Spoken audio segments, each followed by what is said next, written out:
What's going on, everybody? Welcome back to Michael Knapp Fishing. Today's video, we're looking at a brand new product from Angler Tungsten. I've talked about it a couple times on my channel. I had a hand in designing it, so I'm really excited to bring you all the Angler Tungsten Ball-istic Jig. Let's roll that intro. We're going to check them out.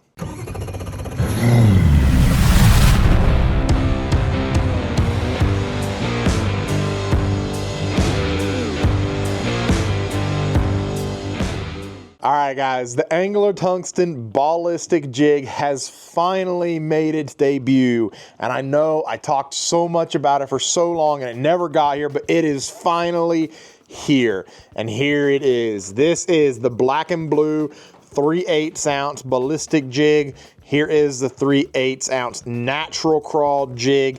And I'm gonna grab the other three as well. There's a total of 5 colors. And I'm gonna show you guys all 5 colors today, a little bit of a description about it and why this jig is so special to me and what we did to kind of make it our own. So I'm going to read you the description real quick off of the Angler Tungsten website. AT ballistic ball head jigs are made from ultra dense 97% tungsten, allowing you to feel every bite. No resins, no fillers. Each tungsten jig comes equipped with premium components.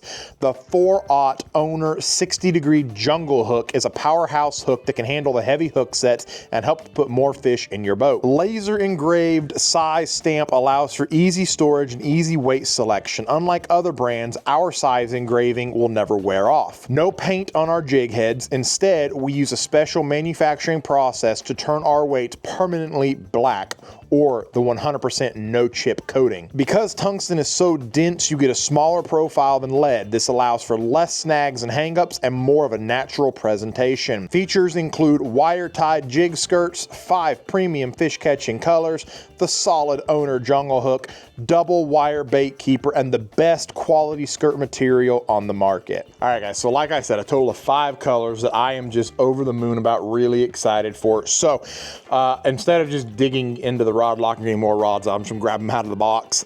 So here is the peanut butter and jelly jig. This is one that I'll be completely honest with you guys, I wasn't completely sold on. I don't like peanut butter and jelly usually, but after I saw this color and the way Tim incorporated a little bit of shine and glimmer to it, it definitely has become one of my favorites. When Tim and I set out to design the colors, Tim was in charge of pretty much everything except for the black and blue and the natural. I told him, I said, this is what I want in those 2 colors, and those are the only 2 colors that I need. I don't need any other colors, but we agreed we need 5 colors at minimum, so these were the 5 that we came up with. So there was the PB&J. This is the green pumpkin chartreuse jig. This color is one that is very popular here in Northeast Tennessee. A lot of people really enjoy throwing, so we definitely just had to have it in there because we are based in Northeast Tennessee, obviously. So we wanted to be able to have something that a lot of people around here enjoy thoroughly. And then, of course, we've got the black and blue. Very subtle blue on the back there, a little bit of blue flake on each strand of the black. And black and blue, it's really hard to mess up, but it is one of my favorite colors. And then the natural crawl. Originally, when we were designing this, we were just gonna do a straight green pumpkin crawl. So essentially, it was gonna be nothing but the green pumpkin color here. And then we thought about it more, looked into more stuff, and we decided to add this brown in there that is really kind of a pumpkin seed. So this is kind of a green pumpkin seed mix, and I think it makes an absolutely beautiful color, beautiful mix. And this jig is just, I love the color. It's very, very natural and perfect for when that water gets really clear.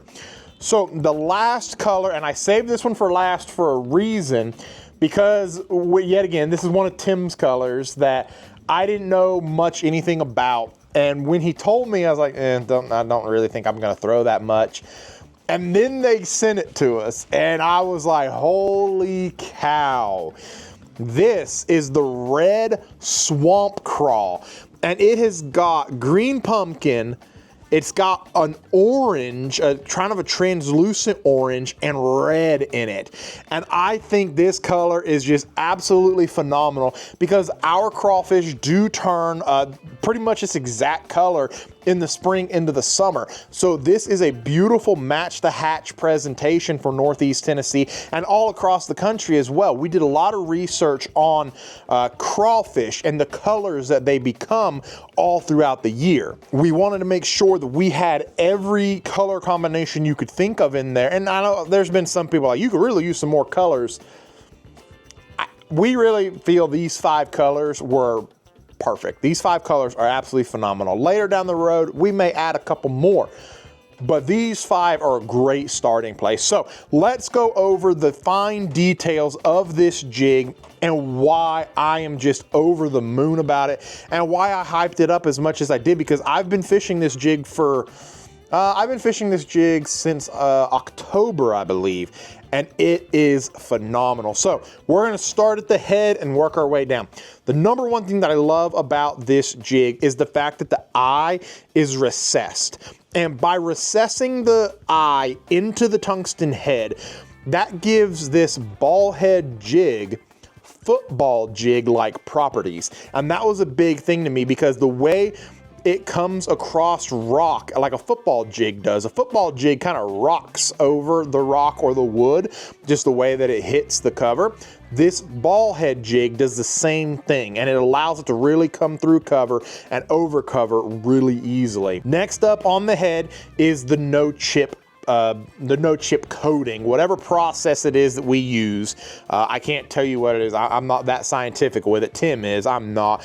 But this is a no chip head. I wish I had the original jig with me. I gave it back to Tim since it was the last one. It means more to him than it does me, but I had thrown that thing in so much rock. I was trying to break the jig, not break the line, break it off, but break the jig, and I never did. So this head is not going to chip. It's going to keep that black finish to it, and you're not going to ever see any of that silver look to it whenever you scrape paint off the lead ones. Then we're going to move down to the back of the jig, and you see the weight there. These are laser engraved. This is a 3/8, as you can tell, and then we also have a 1/2 ounce. We have more weights that will be coming later on in the future.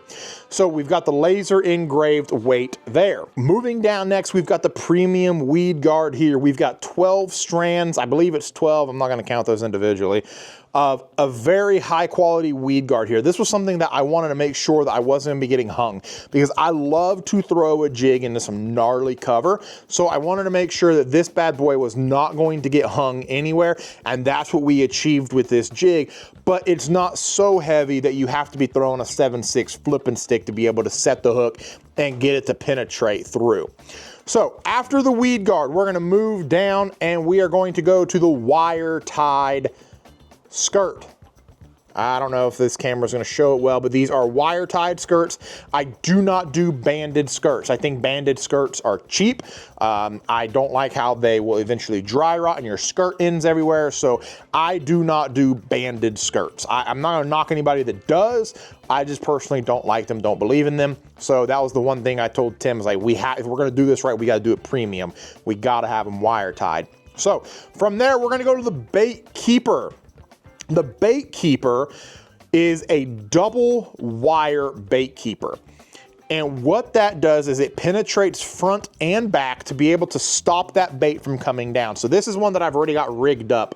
So what I do is whenever I put my plastic on there, I will actually come up top here and I will pinch the bait until I feel the plastic.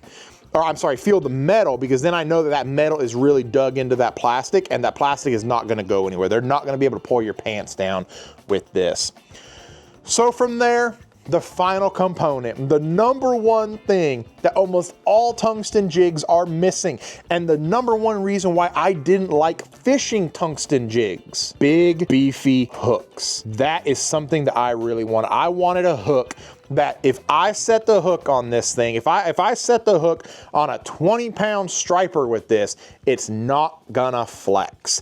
And that was what I stressed more than anything, was no matter what we do, if you don't agree with me on anything of this jig design, it has to have a big hook. And Tim is the same way that I am. He wants a big, beefy hook, something that we're gonna be able to just lean back and really crack them. And this hook has really proven to do just that. It does not flex. You can see I'm trying to flex, and it's actually denting my thumb in.